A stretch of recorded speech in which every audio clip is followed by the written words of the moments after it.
Hello అందరికీ welcome back to Dolly dumplings. ఇవాళ recipe వచ్చేసి రోడ్ సైడు బడ్డి మీద చేసే బ్రెడ్ బజ్జీని ఎలా చేసుకోవాలో ప్రాసెస్ ఏందో చూసేద్దాము. చాలా టేస్టీగా ఉంటుందండి. పిల్లలు స్కూల్ నుంచి రాగానే ఇలా చేసి పెట్టారంటే చాలా హ్యాపీగా తినేస్తారు.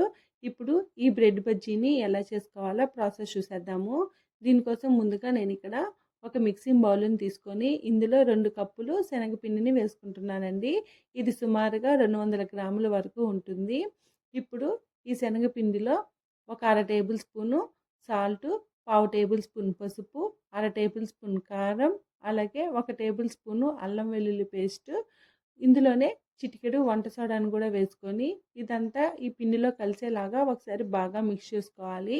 చూడండి, ఇక్కడ నేను వీడియోలో చూపించే విధంగా చక్కగా కలుపుకోవాలి. ఇలా కలుపుకున్న తర్వాత ఇప్పుడు ఇందులో కొద్దిగా వాటర్ని యాడ్ చేసుకుంటూ ఈ పిండిని దోశ బ్యాటర్ కన్నా కాస్త గట్టిగా కలుపుకోవాలండి. మరీ పల్చగా కలిపేసుకోవద్దు. అలాగే ఒకేసారి వాటర్ని యాడ్ చేయొద్దు. కొద్దిగా వాటర్ని యాడ్ చేసుకోండి. నేను తీసుకున్న పిండి క్వాంటిటీకి నాకు 2 కప్పుల వరకు వాటర్ పట్టిందండి. మీరు తీసుకునే శనగపిండి క్వాలిటీని బట్టి వాటర్ పడుతుంది. చూడండి, ఈ విధంగా మిక్స్ చేసుకోవాలి. నేను ఇక్కడ చూపిస్తున్నాను చూడండి.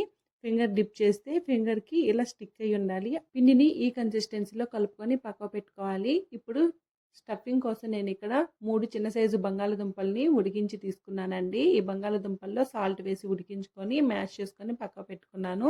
ఇప్పుడు స్టవ్ ఆన్ చేసుకొని కడాయి పెట్టుకొని 2 టేబుల్ స్పూన్ల ఆయిల్ వేసుకొని ఆయిల్ వేడైన తర్వాత అర టేబుల్ స్పూన్ ఆవాలు, అర టేబుల్ స్పూన్ జీలకర్ర వేసుకొని కాస్త చిటపటలాడిన తర్వాత 2 పచ్చిమిర్చిని చిన్న ముక్కలుగా కట్ చేసి వేసుకొని కాస్త వేగిన తర్వాత ఇప్పుడు ఇందులో ఒక 3 టేబుల్ స్పూన్ల వరకు ఆనియన్ తరుగుని వేసుకోవాలి. అలాగే ఒక రెమ్మ కరివేపాకును కూడా వేసుకొని మంటని మీడియం ఫ్లేమ్లో ఉంచి ఈ ఆనియన్స్ లైట్గా కలర్ చేంజ్ అయ్యే వరకు వేపుకొని ఇప్పుడు ఇందులో ఒక అర టేబుల్ స్పూన్ వరకు అల్లం వెల్లుల్లి పేస్ట్ వేసుకొని అల్లం వెల్లుల్లి పేస్ట్లో నుంచి పచ్చివాసన పోయే వరకు కలుపుతూ వేపుకోవాలండి. ఇలా వేగిన తర్వాత అర టేబుల్ స్పూన్ పసుపు వేసుకొని ఒకసారి బాగా మిక్స్ చేసుకోవాలి. ఇప్పుడు మనం ముందుగా ఉడికించి పెట్టుకున్న ఈ బంగాళదుంప మిశ్రమాన్ని వేసుకొని గడ్డలేమీ లేకుండా బాగా మ్యాష్ చేసుకోవాలి. ఇప్పుడు ఇందులోనే అర టేబుల్ స్పూను కారం పొడిని వేసుకొని ఇది పేస్ట్కి పట్టేలాగా బాగా మిక్స్ చేసుకోవాలి. ఇలా బాగా కలుపుకున్న తర్వాత ఇప్పుడు ఇందులో సాల్ట్ సరిపోయిందో లేదో చెక్ చేసుకొని సాల్ట్ని వేసుకోవాలి. అలాగే ఒక టేబుల్ స్పూన్ వరకు గరం మసాలాని వేసుకొని ఒకసారి బాగా మిక్స్ చేసుకోవాలి. ఇంకా ఇందులో సన్నగా కట్ చేసుకున్న కొత్తిమీరను కూడా వేసుకొని కలుపుకోవాలి. అలాగే నేను ఇక్కడ ఒక 2 టేబుల్ స్పూన్ల వరకు వేయించి పొట్టు తీసి పెట్టుకున్న వేరుశెనగ పప్పుల్ని వేసుకున్నానండి. ఇది ఆప్షనల్, వేసుకుంటే టేస్ట్ బాగుంటుంది. ఇలా బాగా మిక్స్ చేసుకొని స్టవ్ ఆఫ్ చేసేసుకొని ఇది పూర్తిగా చల్లారిన తర్వాత చూడండి, నేను ఇక్కడ బ్రెడ్ బజ్జీ కోసం బ్రౌన్ బ్రెడ్ని వాడుతున్నానండి. మీరు మిల్క్ బ్రెడ్తో అయినా చేసుకోవచ్చు. ఇక్కడ 4 స్లైసెస్ని తీసుకొని నేను ఇక్కడ వీడియో క్లిప్లో చూపించే విధంగా ట్రయాంగిల్ షేప్లో ఈ బ్రెడ్ స్లైసెస్ని కట్ చేసుకోవాలి. ఇలా కట్ చేసుకున్న తర్వాత మనం ముందుగా స్టఫింగ్ని ప్రిపేర్ చేసుకున్నాం కదా, అది చల్లారిన తర్వాత నేను ఇక్కడ వీడియో క్లిప్లో చూపించే విధంగా స్టఫింగ్ని ఈ బ్రెడ్ మీద బాగా అప్లై చేసుకోవాలి. చూడండి, కాస్త లేయర్ అనేది థిక్గానే అప్లై చేసుకోండి. ఈ విధంగా అప్లై చేసుకున్న తర్వాత మరో బ్రెడ్ సైజ్ని దీని మీద పెట్టి కవర్ చేసుకోవాలి. మీకు ఇంకా టేస్టీగా కావాలంటే గ్రీన్ చట్నీని కూడా అప్లై చేసుకోవచ్చండి. చూడండి, ఈ స్టఫింగ్ని నేను ఇక్కడ వీడియో క్లిప్లో చూపించే విధంగా పెట్టుకోవాలి. అలాగే ఈ స్టఫింగ్ కాస్త ఎక్కువ పెట్టుకుంటేనే టేస్ట్ బాగుంటుందండి. ఇలా రిమైనింగ్ బ్రెడ్ ముక్కల మీద కూడా ఈ స్టఫింగ్ని పెట్టుకొని అన్నిటినీ రెడీగా చేసుకొని పక్కకు పెట్టుకోవాలి. అలాగే సైడ్స్ ఏమీ లేకుండా నేను ఇక్కడ వీడియో క్లిప్లో చూపించే విధంగా పెట్టుకోవాలండి.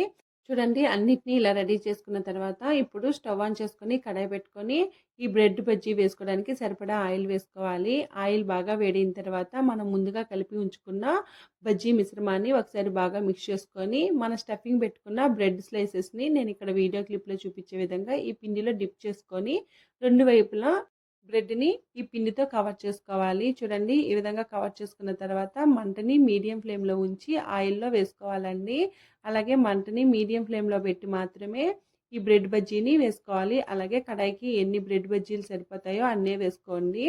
ఇప్పుడు 2 వైపులా కాస్త ఎర్రగా వేపుకున్న తర్వాత ఆయిల్లో నుండి డ్రైన్ చేసుకొని పక్కకు పెట్టుకోవాలి. అదేవిధంగా రిమైనింగ్ బ్రెడ్ ముక్కలను కూడా బజ్జీ పిండిలో వేసుకొని ఆయిల్లో వేసుకొని డీప్ ఫ్రై చేసుకోవాలండి. అలాగే ఈ బ్రెడ్ ముక్కలు పిండిలో ముంచే ప్రతిసారి పిండిని ఒకసారి బాగా మిక్స్ చేసుకున్న తర్వాత ఈ బ్రెడ్ని పిండిలో వేసుకొని పిండి మొత్తం బ్రెడ్కి పట్టేలాగా బాగా కవర్ చేసుకొని ఆయిల్లో వేసుకొని ఫ్రై చేసుకోవాలండి. అంతేనండి. ఇంకా రిమైనింగ్ బ్రెడ్ ముక్కలను కూడా బజ్జీలుగా వేసేసుకోవడమే. ఇంకా స్టవ్ ఆఫ్ చేసేసుకొని దీన్ని వేడిగా సర్వ్ చేసేసుకోవడమేనండి. చాలా టేస్టీగా ఉంటాయి. నేనైతే వీటిని అమీర్పేటలో ఒక బండి మీద టేస్ట్ చేశాను. నాకైతే చాలా బాగా నచ్చాయి. మీరు కూడా ఈ బ్రెడ్ బజ్జీని తప్పకుండా ట్రై చేసేయండి. నేనైతే ఇక్కడ మా పిల్లలకి బ్రెడ్ బజ్జీతో పాటు ఆనియన్స్ని కట్ చేసి ఇచ్చాను. అలాగే టమాటా కెచప్ని వేశానండి. ఈ టమాటా కెచప్తో ఈ బ్రెడ్ బజ్జీలు తింటే చాలా టేస్టీగా ఉంటుంది. చూశారు కదా బ్రెడ్ బజ్జీని ఎలా చేసుకోవాలో ప్రాసెస్ ఏందో. ఇంకా ఈ బ్రెడ్ బజ్జీని మిడిల్లోకి కట్ చేసుకొని మనం కట్ చేసి పెట్టుకున్న ఆనియన్స్ని ఇంకా కొత్తిమీరని చాట్ మసాలాని కూడా స్ప్రింకిల్ చేసుకొని సర్వ్ చేసుకోవచ్చండి. చాలా బాగుంటుంది. నేనైతే పిల్లల కోసం కాబట్టి చాట్ మసాలాని ఏమీ యూజ్ చేయట్లేదు. అంతేనండి. చూశారు కదా బ్రెడ్ బజ్జీని ఎలా చేసుకోవాలో. ఈ వీడియో మీకు నచ్చితే లైక్ చేయండి, షేర్ చేయండి, కామెంట్ చేయండి. మరిన్ని రెసిపీస్ కోసం మన ఛానల్ని సబ్స్క్రైబ్ చేసుకోండి.